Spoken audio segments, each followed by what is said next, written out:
जेव्हा कानिफा व गोरक्ष यांच्या भेटी झाल्या, तेव्हा तो गुरुच्या शोधास का फिरतोस?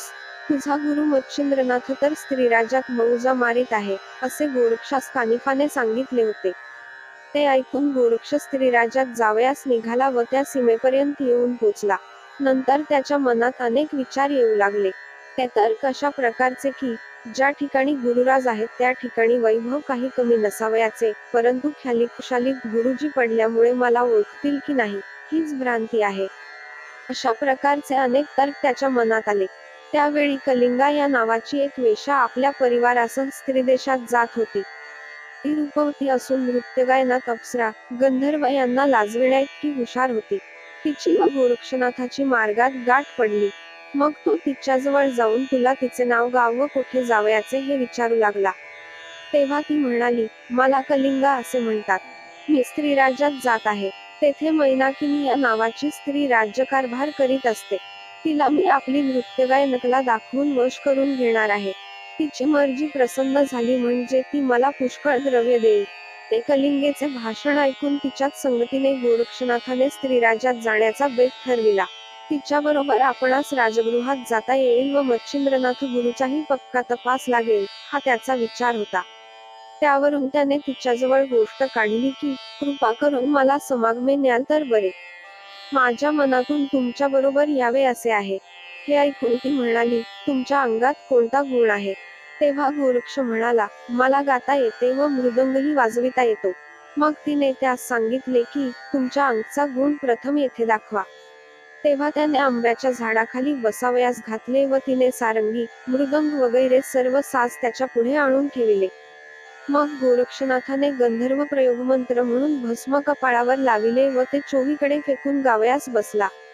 तेव्हा झाडे, पाषाण ही सुद्धा सुस्वर गायन करू लागली व वाद्ये वाजू लागली. हा चमत्कार पाहून कलिंगेने तोंडात बोट घातले. तिला तो त्यावेळी शंकरासारखा भासू लागला. जो मनुष्य झाडे, दगड यांच्यापासून गंधर्वाप्रमाणे सुस्वर गायन करवीत आहे, त्याला स्वतः उत्तम गाता, वाजविता येत असेल यात आश्चर्य कोणते?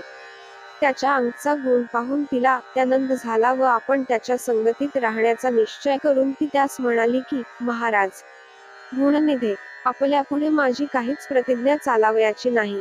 असे बोलून ती त्याच्याबद्दल सर्व विचारपूस करू लागली. तेव्हा गोरक्षनाथ गहन विचारात पडला. त्याने तिला नाव न सांगण्याचा बेत केला. कारण त्याचा पुढील कार्यभाग साधावयासाठी याला नाव गुप्त ठेवावयास पाहिजे होते. यास्तव त्याने तिला पूर्वडाम असे आपले नाव सांगितले. मग तिने तुमच्या मनात कोणता हेतू आहे, म्हणून विचारिले.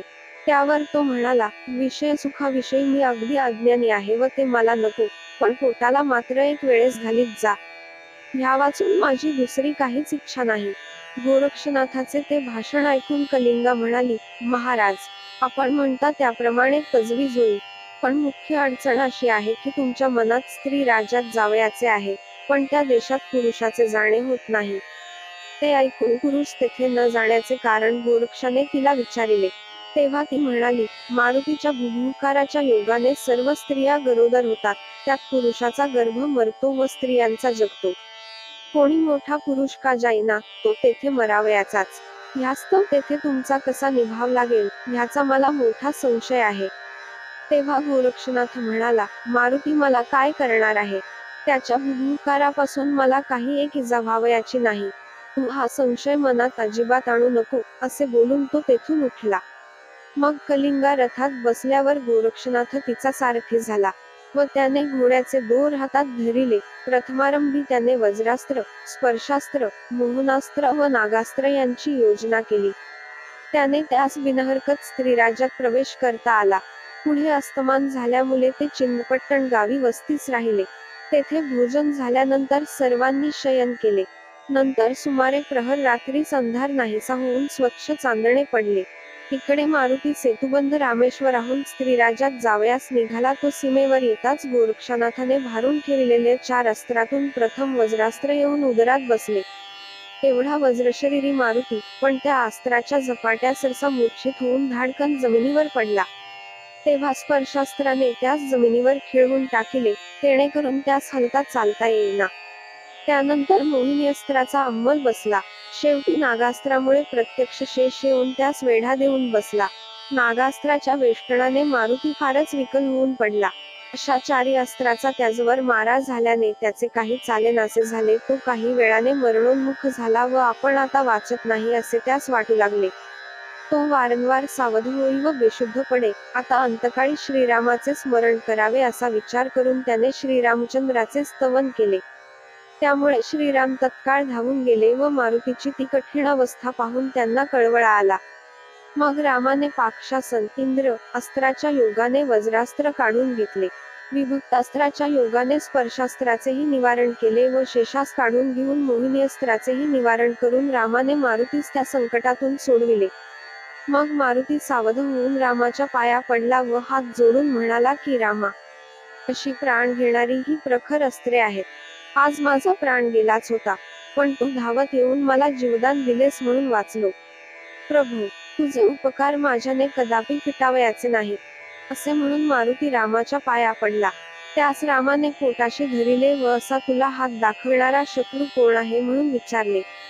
तेव्हा मारुती म्हणाला, सांप्रतकाळी माझ्याशी शिरजोरपणा दाखविणारा क्षत्रिय कोणी राहिलेला नाही, परंतु नाथपंथाचे लोक तूर्त प्रबळ झालेले आहेत. त्या 9 नाथांपैकी कोणी येथे आला असावा.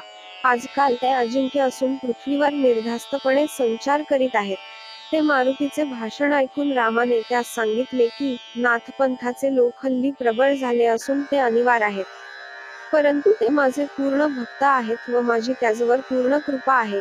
यास्तव तू आपल्या बळाचा अभिमान मिरवून त्यांच्या वाटेस जाऊ नको.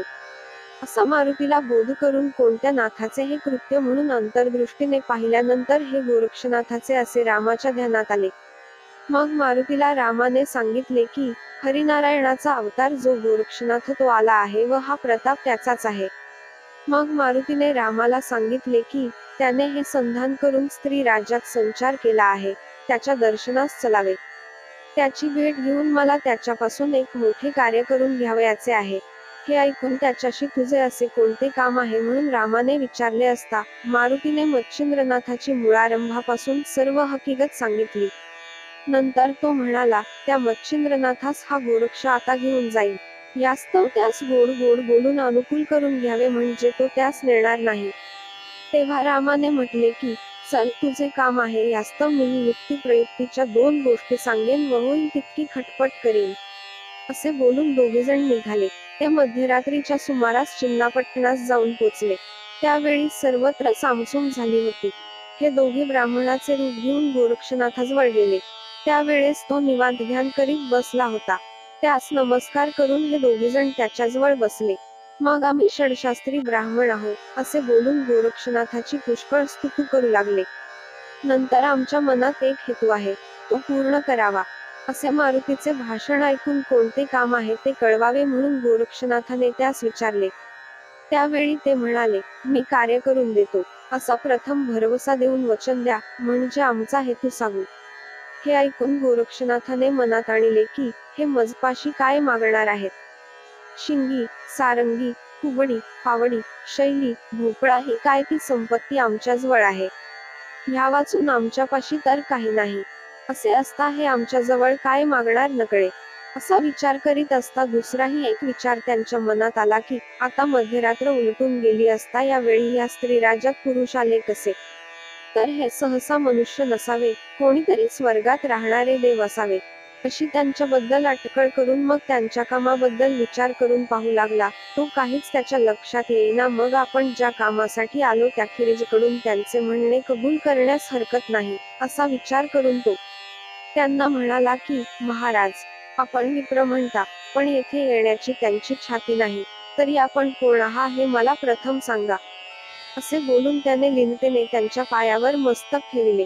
तेव्हा ह्यास आता ओळख द्यावी असा रामाने विचार केला.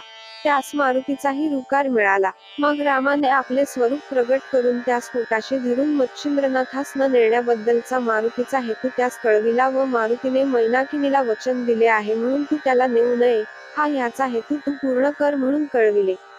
तेव्हा गोरक्षनाथ म्हणाला, आम्ही योगी, आम्हास हे कर्म अनुचित होय. यास्तव हे वगळून दुसरे पाहिजे ते मागा, मी देतो. पण यापुढे मच्छिंद्रनाथास येथे ठेवणार नाही हे खचित. आपण या बाबतीत मला अगदी भीड घालू नका म्हणून गोरक्षनाथाने धडकावून उत्तर दिले. तेव्हा मारुतीस राग येऊन तो युद्ध करण्यास तयार झाला. ते पाहून रामाने मारुतीचे सांत्वन करून त्या दोघांमध्ये होणारा तंटा मिटवून गोरक्षनाथास पोटाशी धरिले. गोरक्षनाथ रामाच्या पाया पडला. नंतर श्रीराम आणि मारुती आपापल्या स्थानी गेले. स्वस्ती. श्री नवनाथ भक्तिसार कथामृत अध्याय 19 समाप्त.